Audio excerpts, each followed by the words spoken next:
Hello ಸ್ನೇಹಿತರೆ, ನಮಸ್ಕಾರ. ನನ್ನ ಹೆಸರು ಸುನಿಲ್ ಕುಮಾರ್. ಬ್ಯಾಚುಲರ್ಸ್ ಅಡುಗೆಗೆ ಸ್ವಾಗತ.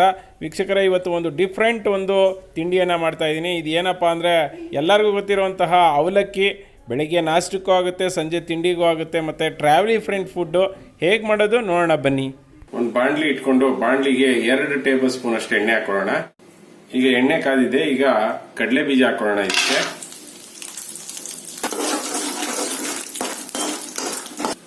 ಕಡಲೆ ಬೀಜ ಹುರಿದಾದ್ಮೇಲೆ ಸಪ್ರೇಟ್ ಎತ್ತಿಟ್ಕೊಳ್ತಾ ಇದ್ದೀನಿ. ಈಗ ಇದಕ್ಕೆ ಅರ್ಧ ಟೀ ಸ್ಪೂನ್ ಅಷ್ಟು ಸಾಸಿವೆ ಹಾಕೊಳ್ಳೋಣ. ನಂತರ ಇದಕ್ಕೆ 1 ಟೀ ಸ್ಪೂನ್ ಅಷ್ಟು ಉದ್ದಿನ ಬೇಳೆ, 1 ಟೀ ಸ್ಪೂನ್ ಅಷ್ಟು ಕಡಲೆಬೇಳೆ. ಇದನ್ನ ಫ್ರೈ ಮಾಡ್ಕೊಳ್ಳೋಣ ಕ್ಲೀನ್ ಆಗಿ. ಇದಕ್ಕೆ 2 ಈರುಳ್ಳಿ, ನಂತರ 2 ಹಸಿರುಮೆಣಸಿನಕಾಯಿ, ನಂತರ 1 ಕಡ್ಡಿ ಕರಿಬೇವಿನ ಸೊಪ್ಪು ಹಾಕೊಂಡಿದ್ದೀನಿ. ಹಸಿರು ಮೆಣಸಿನಕಾಯಿ ಬರೀ 2 ಯಾಕಪ್ಪ ಹಾಕೊಂಡಿದ್ದೀನಿ ಅಂತ, ಇದು ತುಂಬಾನೇ ಸಿಕ್ಕಾಬಟ್ಟೆ ಖಾರ ಇದೆ. ಸೊ ಹಾಗಾಗಿ 2 ಹಾಕೊಂಡಿದ್ದೀನಿ. ನೀವು ಬೇಕಂದ್ರೆ ಖಾರ ಜಾಸ್ತಿ ಬೇಕು ಅಂದ್ರೆ ಅದ್ರ ಜೊತೆಗೆ ಖಾರ ಜಾಸ್ತಿ ಇಲ್ಲ ಮೆಣಸಿನಕಾಯಿ ಅಂದ್ರೆ ಒಂದು 5ವರೆಗೂ ಹಾಕೋಬಹುದು. ಇದಕ್ಕೆ ಬಟಾಣಿ ಕೂಡ ಆಡ್ ಮಾಡ್ಕೊಳ್ತಾ ಇದ್ದೀನಿ. ಇದನ್ನ ಕ್ಲೀನ್ ಆಗಿ ಫ್ರೈ ಮಾಡ್ಕೊಳ್ಳೋಣ. ಏನಂದ್ರೆ ಅರ್ಜೆಂಟ್ ಆಗಿ ನಾಷ್ಟ ರೆಡಿ ಆಗ್ಬೇಕು, ಎಲ್ಲ ಹೋಗ್ಬೇಕು, ಎಮರ್ಜೆನ್ಸಿ ಇದೆ ಅಂದ ತಕ್ಷಣ ಇದು ಬೇಗ ರೆಡಿ ಆಗುತ್ತೆ. ಇದು ಆರೋಗ್ಯಕ್ಕೂ ಕೂಡ ಒಳ್ಳೇದು. ಯಾಕಂದ್ರೆ ಎಲ್ಲಾ ತರದ ಒಂದು ಕಾಳುಗಳು, ಅದ್ರ ಜೊತೆಗೆ ಈರುಳ್ಳಿ, ಕಡಲೆ ಬೀಜ, ಬಟಾಣಿ ಎಲ್ಲಾನು ಹಾಕ್ತಿವಲ್ಲ. ಸೊ ಹಾಗಾಗಿ ಜೊತೆಗೆ ಈ ಆಹಾರ ಏನಿದೆ, ಈ ನಾಷ್ಟ ಬೆಳಿಗ್ಗೆ ನಾಷ್ಟ ಮಾಡ್ಕೊಂಡು ಅನಂತರ ಉಳಿದ್ರೆ ಮಧ್ಯಾಹ್ನ ಸಂಜೆ ಕೂಡ ಯೂಸ್ ಮಾಡ್ಬೋದು. ಸಂಜೆ ಸ್ನಾಕ್ಸ್ ತರನು ಕೂಡ ತಿನ್ನೋದಕ್ಕೆ ಚೆನ್ನಾಗಿರುತ್ತಿದ್ದು. ನಾವೆಲ್ಲಾದ್ರೂ ಹೊರಗಡೆ ಟ್ರಾವೆಲಿಂಗ್ ಹೋಗ್ತಾ ಇದೀವಿ ಅಂದ್ರೆ ಆ ಟೈಮಲ್ಲಿ ಇದನ್ನ ಮಾಡ್ಕೊಂಡು ಅವಲಕ್ಕಿನ ಉನಿ ಹಾಕ್ಬಿಟ್ಟು ಇದಕ್ಕೆ ಬೆರೆಸ್ಕೊಂಡ್ಬಿಟ್ರು ಚೆನ್ನಾಗಿರುತ್ತೆ. ಸೊ ಇದು ಟ್ರಾವೆಲಿ ಫ್ರೆಂಡ್ಲಿ ರೆಸಿಪಿ ಅಂತಾನೆ ಹೇಳ್ಬೋದು. ಈಗ ಇದಕ್ಕೆ 1 ಟೊಮೆಟೊ ಆಡ್ ಮಾಡ್ಕೊಳ್ಳೋಣ.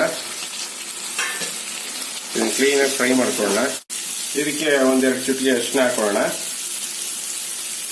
ಅರಿಶಿನ ಯಾಕಪ್ಪ ಅಂದ್ರೆ ಇದು ಕಲರ್ ಚೆನ್ನಾಗಿದ್ರೆ ತಿನ್ನೋದಕ್ಕೆ ಒಂಥರ ಸ್ಫೂರ್ತಿ ಸಿಗುತ್ತೆ. ಇದಕ್ಕೆ 4 ಟೇಬಲ್ ಸ್ಪೂನ್ ಅಷ್ಟು ತೆಂಗಿನಕಾಯಿ ತುರಿ ಹಾಕೊಳ್ತಾ ಇದ್ದೀನಿ. ಇದು ಪ್ಯೂರ್ಲಿ ಆಪ್ಷನಲ್. ನಿಮ್ಗೆ ಬೇಕು ಅಂದ್ರೆ ಹಾಕೊಳ್ಳಿ, ಬೇಡ ಅಂದ್ರೆ ಹಾಕೋದೇನು ಬೇಡ, ಪರವಾಗಿಲ್ಲ, ನಡೆಯುತ್ತೆ. ಹಾಕಿದ್ರೆ ಒಂದ್ ಸ್ವಲ್ಪ ಟೇಸ್ಟ್ ಚೆನ್ನಾಗಿರುತ್ತೆ. ಈಗ ಇದಕ್ಕೆ ಉಪ್ಪನ್ನ ಆಡ್ ಮಾಡ್ಕೊಳ್ಳೋಣ. ನೋಡಿ, ಈಗ ರೆಡಿ ಇದೆ ಗೊಜ್ಜು. ನೋಡಿ, ಈ ಗೊಜ್ಜನ್ನ ನೀವು ಒಂದೇ ಸಾರಿ ನಾನು ಹಾಕೊಂಡು ಅವಲಕ್ಕಿಗೆ ಕಲ್ಸ್ಕೊಳ್ತೀನಿ ಅಂದ್ರೂ ಪರವಾಗಿಲ್ಲ.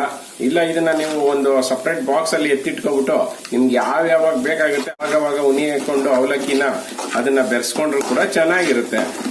ಅದೇ ಹೇಳಿದ್ನಲ್ಲ, ನೀವೆಲ್ಲಾದ್ರೂ ಊರಿಗೆ ಹೋಗ್ಬೇಕಾದ್ರೆ ಅಥವಾ ಎಲ್ಲಾದ್ರೂ ಟ್ರಿಪ್ ಹೋಗ್ಬೇಕಾದ್ರೆ ಈ ತರ ಮಾಡ್ಕೊಂಡು ಅಲ್ಲೇ ಅವಲಕ್ಕಿ ತಗೊಂಡು ಅಲ್ಲೇ ನೆನೆ ಹಾಕೊಂಡು ಇದನ್ನ ಬೆರೆಸ್ಕೊಬಿಟ್ರೆ ಮಾತ್ರ ಸೂಪರ್ ಆಗಿರುತ್ತೆ ಫ್ರೆಂಡ್ಸ್. ನಾನು ಹೇಳ್ತೀನಲ್ಲ, ಇದು ಒಂದು ಟ್ರಾವೆಲ್ಸ್ ಮಾಡೋರಿಗೆ ತುಂಬಾ ಒಳ್ಳೇದು. ಅದ್ರ ಜೊತೆಗೆ ನಾವಲ್ಲಿ ಏನೇನೋ ತಿಂದು ಆರೋಗ್ಯ ಹಾಳು ಮಾಡ್ಕೊಳ್ಳೋದಕ್ಕಿಂತ ನಾವು ಮಾಡಿರೋಂತಹ ರೆಸಿಪಿನ ನಾವು ಹಾಕೊಂಡು ತಿನ್ನೋದಕ್ಕೆ ಚೆನ್ನಾಗಿರುತ್ತೆ ಫ್ರೆಂಡ್ಸ್. ಇಲ್ಲಿ ಅವಲಕ್ಕಿಯನ್ನ ನಾನು ಎತ್ಕೊಂಡಿದ್ದೀನಿ. ಅವಲಕ್ಕಿಯನ್ನ 3-4 ನಿಮಿಷ ನೆನೆ ಹಾಕೊಂಡಿದ್ದೆ. ಆನಂತರ ಅದನ್ನ ಸೋರ್ಸ್ ಇಟ್ಕೊಂಡಿದ್ದೀನಿ. ಇದನ್ನ ಸ್ವಲ್ಪನೇ ಆಡ್ ಮಾಡ್ಕೊಂಡು ಕಲ್ಸ್ಕೊಂಡು ಬರೋಣ. ಲಾಸ್ಟ್ ವಿಡಿಯೋ ಸಪೋಟ ಜ್ಯೂಸಲ್ಲಿ ಚೇತು ವಿರು ಅವರು ಫಸ್ಟ್ ಒಂದು ಕಾಮೆಂಟ್ ಅನ್ನು ಹಾಕಿದ್ದಾರೆ. ನೆಕ್ಸ್ಟ್ ರಂಜಿತಾ ಡಿ ಹಾಕಿದ್ದಾರೆ. ಅನಂತರ ನಮ್ರತಾ ಕೃಷ್ಣ ಅವರು 3ನೇ ಕಾಮೆಂಟ್ ಹಾಕಿದ್ದಾರೆ. ಶ್ವೇತಾ ಮುತ್ತು ಅವರು ಫಸ್ಟ್ ಆನ್ಸರ್ ಹೇಳಿದ್ದಾರೆ. ಹಾಗೆ ಮಮ್ಮು ಶೆಟ್ಟಿ ಅವರು ಕೊಟ್ಟಿರುವಂತಹ ಕಾಮೆಂಟ್ ನನಗೆ ತುಂಬ ಇಷ್ಟ ಆಯಿತು. Super juice.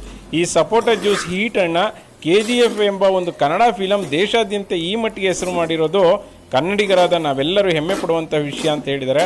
ಮಮ್ಮು ಶೆಟ್ಟಿಯವರು ಗುಜರಾತ್ ಸೈಡ್ ಇದ್ದರೂ ಕೂಡ ನಮ್ಮ ಕನ್ನಡದ ಬಗ್ಗೆ ಅವ್ರು ವ್ಯಕ್ತಪಡಿಸಿರುವಂಥ ಪ್ರೇಮ ನಮ್ಗೆ ತುಂಬಾ ಇಷ್ಟ ಆಯಿತು.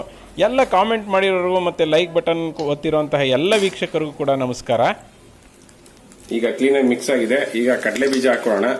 ಎಷ್ಟು ಬೇಕಷ್ಟು ಹಾಕೊಳ್ಳಿ. ನಾನು ಸ್ವಲ್ಪ ಕಡಲೆ ಬೀಜ ಜಾಸ್ತಿನೇ ಹಾಕೊಳ್ತೀನಿ, ಯಾಕೆಂದ್ರೆ ನಾನು ಕಡಲೆ ಬೀಜ ಜೊತೆ ಸಿಗ್ತಾ ಇದ್ರೆ ತುಂಬಾನೇ ಚೆನ್ನಾಗಿದೆ ಅನ್ಸುತ್ತೆ ನನಗೆ. ಅನಂತರ ಇದಕ್ಕೆ ಮೇಲ್ಗಡೆ ಸ್ವಲ್ಪ ಕೊತ್ತಂಬರಿ ಸೊಪ್ಪನ್ನ ಉದುರಿಸ್ಬಿಟ್ಟು ಸರ್ವ್ ಮಾಡ್ಕೊಳ್ಳೋಣ ಬನ್ನಿ. ನೋಡಿ, ಸರ್ವ್ ಮಾಡ್ಕೊಂಡಿದ್ದೀನಿ. ಇದು ಮತ್ತು ಇನ್ನೊಂದು ಏನು ಸ್ಪೆಷಾಲಿಟಿ ಅಂದರೆ ಇದಕ್ಕೆ ನಿಂಬೆ ಹಣ್ಣನ್ನ ಇಂಟ್ಕೊಂಬಿಟ್ರೆ ಮಾತ್ರ ಮಸ್ತಾಗಿರುತ್ತೆ. ಇದು ನಿಮ್ಗೆ ಬೇಕು ಅಂದರೆ ಇಂಟ್ಕೊಳ್ಳಿ, ಸ್ವಲ್ಪ ಹುಳಿಯಾಗಿರಲಿ ಅಂತ ನಾನು ಇಂಟ್ಕೊತಾ ಇದ್ದೀನಿ. ಇದನ್ನು ಸ್ವಲ್ಪ ಟೇಸ್ಟ್ ಮಾಡಿ ನೋಡ್ತೀನಿ ಫ್ರೆಂಡ್ಸ್, ಹೇಗಿದೆ ಅಂತ ಆಮೇಲೆ ಹೇಳ್ತೀನಿ. ಸೂಪರ್ ಆಗಿದೆ ಫ್ರೆಂಡ್ಸ್, ಹೇಳೋಕ್ಕಾಗಲ್ಲ ಅಷ್ಟು ಚೆನ್ನಾಗಿದೆ. ಸ್ವಲ್ಪ ಹುಳಿ, ಸ್ವಲ್ಪ ಉಪ್ಪು, ಸ್ವಲ್ಪ ಖಾರ, ಅದ್ರ ಜೊತೆಗೆ ಇದನ್ನು ಹಾಕೊಂಡು ತಿಂತಾ ಇದ್ರೆ ಮಾತ್ರ ಸಖತ್ತಾಗಿದೆ. ನಿಮ್ಮ ಮನೇಲಿ ಒಂದು ಸಾರಿ ಮಾಡಿ ನೋಡಿ, ಹೇಗಿತ್ತು ಅಂತ ನನಗೆ ಕಾಮೆಂಟಲ್ಲಿ ಹೇಳಿ ಫ್ರೆಂಡ್ಸ್.